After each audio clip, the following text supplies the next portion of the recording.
पाताल में बसे हैं भारत के ये 12 गांव। कड़ी धूप में भी शाम जैसा नजारा दिखता है। भारत के मध्य प्रदेश में स्थित पातालकोट को पाताल लोक माना जाता है। यहाँ ऐसे 12 गांव हैं जो धरातल से बहुत नीचे बसे हुए हैं। 3 गांव तो यहाँ ऐसे हैं जहाँ कड़ी धूप के बाद भी शाम जैसा नजारा दिखाई देता है। हिंदू पौराणिक कथाओं के अनुसार पाताल लोक राक्षस और नागों का घर है, लेकिन मध्य प्रदेश के छिंदवाड़ा में एक ऐसी जगह है जिसे पाताल लोक कहा गया है। अनोखी बात यह है कि यहाँ इंसान रहते हैं और जीवन भी जीते हैं। छिंदवाड़ा के तामिया क्षेत्र में घनी हरी भरी पहाड़ियों में 12 गांव में फैली 2000 से ज्यादा भारिया जनजाति के लोग रहते हैं। यहाँ हर गांव 3 से 4 किलोमीटर की दूरी पर स्थित है। यह जगह औषधियों का खजाना मानी जाती है। इतना ही नहीं, यहाँ पर 3 गांव तो ऐसे हैं जहाँ सूर्य की किरणें भी नहीं पहुँच पाती है। ऐसे में कड़ी धूप के बाद भी यहाँ का नजारा शाम जैसा दिखाई देता है। इतना ही नहीं, पातालकोट में ऐसा बहुत कुछ है जो काफी दिलचस्प और सच है। पातालकोट कई सदियों से गोंड और भारिया जनजातियों द्वारा बसा हुआ है। यहाँ रहने वाले लोग बाहरी दुनिया से कटे हुए रहते हैं। भारिया जनजाति के लोगों का मानना है कि पातालकोट में ही रामायण की सीता माँ समा गई थी, जिससे यहाँ एक गहरी गुफा बन गई थी। एक और किंवदंती यह भी है कि रामायण के हनुमान ने इस क्षेत्र के जरिए जमीन में प्रवेश किया था ताकि भगवान राम और लक्ष्मण को राक्षस रावण के बंधनों से बचाया जा सके। पातालकोट में आपको हर जगह घने पत्ते देखने को मिलेंगे। इसके अलावा ये जगह कई औषधि, जड़ी बूटियों, पौधों, जानवरों और पक्षियों का घर भी है। घाटी में रहने वाले लोगों का एकमात्र साधन दूधी नदी है। दिलचस्प बात यह है कि दोपहर के बाद पूरा क्षेत्र अंधेरे से इतना घिर जाता है कि रोशनी घाटी की गहराई तक पहुंच ही नहीं पाती। पातालकोट एक पहाड़ की तरह लगता है जिसके गर्भ में ही सभ्यता पल रही है। कुछ लोग सोचते हैं कि ये एक गहरी खाई है। वहीं यहाँ रहने वालों का मानना है कि ये पाताल लोक का एकमात्र प्रवेश द्वार है। पातालकोट के रहने वाले आदिवासी जनजाति मेघनाथ का सम्मान करती है। यहाँ चैत्र पूर्णिमा पर मार्च और अप्रैल के महीने में बड़ा मेला आयोजित होता है। आदिवासी लोग जीवन में एक दिन देवघर में पूजा अर्चना करते हैं। आदिवासी द्वारा यहाँ खास तौर से भगवान शिव, अग्नि और सूर्य देव की पूजा की जाती है। काफी घना जंगल होने के कारण नीचे उतरते समय सचमुच ऐसा महसूस होता है कि हम पाताल लोक में पहुंच जाएंगे। अधिक गहराई होने के कारण इस पूरे क्षेत्र को पाताल लोक की संज्ञा मिल गई है। वैसे यहाँ की जनजातियों की पारंपरिक मान्यता है कि लंकाधिपति रावण अपने आराध्य देव शंकर की पूजा करने के लिए यहाँ पातालकोट के रास्ते से ही आता जाता था। यह सिर्फ लोक मान्यता है, इसका कोई ऐतिहासिक प्रमाण सूत्र नहीं मिल पाता। पातालकोट में जनजातियों के 16 ग्राम हैं, जिनमें से सिर्फ 6 आबाद है, शेष वीरान। इस पूरे क्षेत्र में सिर्फ 1400 भारिया जनजाति के लोग बसे हुए हैं। इनके बारे में एक मान्यता है कि ये पहले भारवाहक थे। सन 1817 में नागपुर राज्य के शासक रघुजी भोसले अंग्रेजों से सीतापट्टी के युद्ध में पराजित हो गए थे। उन्हें बंदी बनाकर चुनारगढ़ के किले में कैद रखने का निर्णय लिया गया। नागपुर से चुनारगढ़ जाने के लिए सिवनी, जबलपुर, सिहोरा, रीवा, मिर्जापुर, बनारस का मार्ग है। इसी रास्ते से जाते हुए रघुजी भोसले और उनके साथ वाले भारवाहक कैद से भाग निकले और छिंदवाड़ा, बैतूल और पचमढ़ी के सघन और निर्जन जंगल में छिप गए। कुछ भारवाहक इस क्षेत्र में घुस गए। यहाँ बसकर ये कालांतर में भारिया कहलाने लगे। इनकी भाषा में मिलने वाले मराठी शब्द इस मान्यता को और भी मजबूत बनाते हैं। फिर भारिया जनजाति के लोग पातालकोट से हर्रई तक ही मिलते हैं।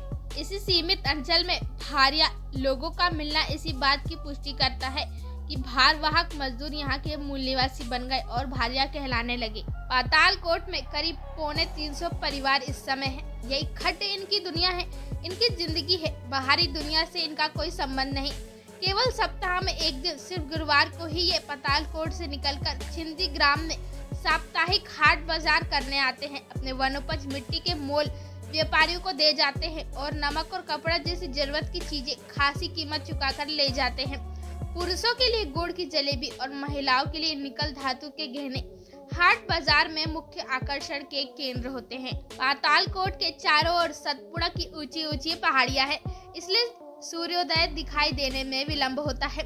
सागौन, साल और बीजू के सघन वनों से आच्छादित बहुत गहराई वाले भागों में सूर्य करीब 9 बजे दिखाई देता है और सूर्यास्त दिन के करीब 3-4 बजे तक हो जाता है।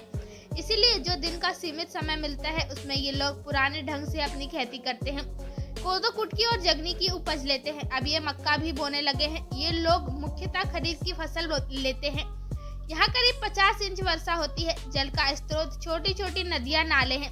सभी उत्तर की ओर बहकर एक नदी बनाते हैं, दूधी नदी, जो आगे चलकर नर्मदा में मिलती है। ये लोग मुर्गियाँ पालते हैं और बकरियाँ भी रखते हैं। बकरियों की लेंडी को खाद के रूप में काम में लाते हैं।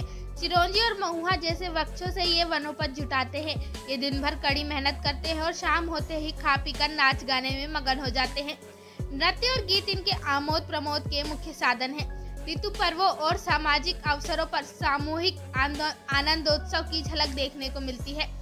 खासकर मेघनाथ पूजा के दिन में ये अपना मनपसंद खाना खाते पीते हैं और दिन रात नाच गाने में डूबे रहते हैं। पातालकोट के जनजाति घुटने तक धोती और बदन पर सलूजा, कमीज की तरह का एक वस्त्र पहनते हैं। कोई बंडी भी धारण करते हैं। सिर पर पगड़ी की तरह एक सफेद कपड़ा लपेट लेते हैं।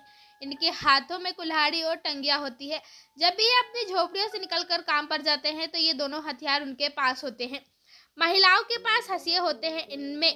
इनसे लकड़ी और फसल काटी जा सकती है और वन्य पशुओं से रक्षा की जा सकती है। महिलाएं घुटने तक साड़ी पहनती है। वे आभूषण भी पहनती है। गले में मणियों की मालाएं, कानों में कर्णफूल, हाथों में चूड़ी कंगन और विनोरिया तथा पैरों में बेड़ियां पहनती है। ये आभूषण चांदी सोने के नहीं, सस्ती धातु के होते हैं, जैसे गिलट और कांसा जैसे धातु के होते हैं। पातालकोट के जनजातियों की जिंदगी में महुए का महत्वपूर्ण स्थान है। भारिया लोगों की जिंदगी में महुआ घुल मिल गया है। दावत के मौके पर ये लोग महुए को आटे में मिलाकर रोटी या सुवारी बनाते हैं। सुवारी पूड़ी की तरह तलकर बनाई जाती है। सामान्य रूप से ये लोग कुटकी का पेज और मक्के की रोटी खाते हैं।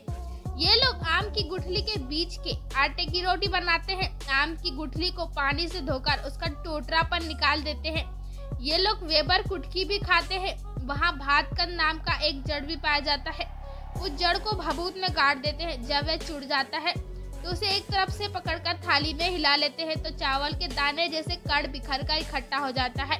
इस कंद से एक थाली भर चावल मिल जाता है। यहाँ कल का पिछड़ापन और आज के विकास की नई दिशा दोनों ही देखने को मिलती है। यहाँ पहले आजू ढैया पद्धति से खेती करते थे, यानी जंगल काटते थे, आग लगाकर उसे जला देते थे और फिर उस जमीन में कुटकी के दाने बिखेर देते थे। बरसात होती थी और धरती माँ उपज दे देती थी। यहाँ की जनजाति कल का उपयोग करना नहीं जानते थे। जब तामिया में विकास खंड खुला तो इस क्षेत्र के जनजातियों को कृषि के लिए हल बैल दिए गए, परंतु ये हल उन्होंने अपने घर के सामने सजावट के लिए लगा दिए। जब उनसे पूछा गया कि हल का उपयोग जुताई के लिए क्यों नहीं करते तो उन्होंने कहा कि धरती हमारी माता है और हम उन पर हल चलाकर उसका वध नहीं करेंगे। इस तरह की कई पुरानी मान्यताएं हैं जो अब टूटती जा रही है। यहाँ के आदिवासी खेती के नए तरीके सीखने लगे हैं। शिक्षा और स्वास्थ्य सेवाएं यहाँ शुरू हो चुकी है। वन संरक्षण और विकास की दिशा में प्रयत्न हो रहे हैं। पंचायत और सामुदायिक विकास की कई योजनाएं क्रियान्वित है। रोपनी पद्धति के दृश्य सिर्फ मनोरंजन के लिए नहीं, वरन इसे उपेक्षित जनजाति अंचल की जागृति का आश्वासन देता है। बिजली का खंभा पातालकोट में लग गया है। वहाँ आज जो बल्ब जलता हुआ दिखाई देता है तो इस बात का प्रतीक है कि नई रोशनी से पातालकोट निश्चित रूप से ही जगमगा उठेगा। एक मान्यता है कि भगवान शिव की पूजा करने के बाद राजकुमार मेघनाथ केवल इसी स्थान से पाताल लोक गए थे। लोगों का कहना है कि इस जगह पर 18वीं और 19वीं शताब्दी में राजाओं का शासन था और नर्मदापुरम जिले में इस जगह को पचमढ़ी से जोड़ने वाली एक लंबी सुरंग थी। जब कोई शीर्ष पर बैठे हुए स्थान को देखता है तो वे आकार में घोड़े के जूते जैसा दिखाई देता है। अभी हाल ही में तामिया एडवेंचर फेस्ट 2024 का आयोजन 28 दिसंबर से 2 जनवरी तक किया जाएगा। ये फेस्टिवल बेस कैंप रातेड़ में है। यहाँ पर paramotor, hot air balloon, parasailing, zip line, ATV bike, rock climbing, Burma bridge, star gazing, rope obstacle, command डोनेट, rifle shooting, bungee ejection, bungee pad, bull riding जैसी एडवेंचरस एक्टिविटीज संचालित की गई है। तामिया में लगभग 6 साल बाद इस तरह का एडवेंचर हो रहा है। तामिया एडवेंचर फेस्ट पातालकोट में हो रहा है। यहाँ पर एडवेंचरस एक्टिविटीज के साथ साथ गेम्स भी होंगे, जिसमें kho kho, volleyball, trekking etcetera. खास बात यह है कि यहाँ जाने के लिए छिंदवाड़ा से बसों की व्यवस्था भी की गई है। पातालकोट तामिया में आपको मनाली जैसे शानदार नज़ारे देखने को मिलेंगे। आपको यह जब देखकर यकीन नहीं होगा कि यह मनाली नहीं बल्कि हमारा छिंदवाड़ा है। तो दोस्तों आज के लिए बस इतना ही, मिलते हैं अगले वीडियो में। तब तक के लिए वीडियो को लाइक करें और हमारे चैनल को सब्सक्राइब करें।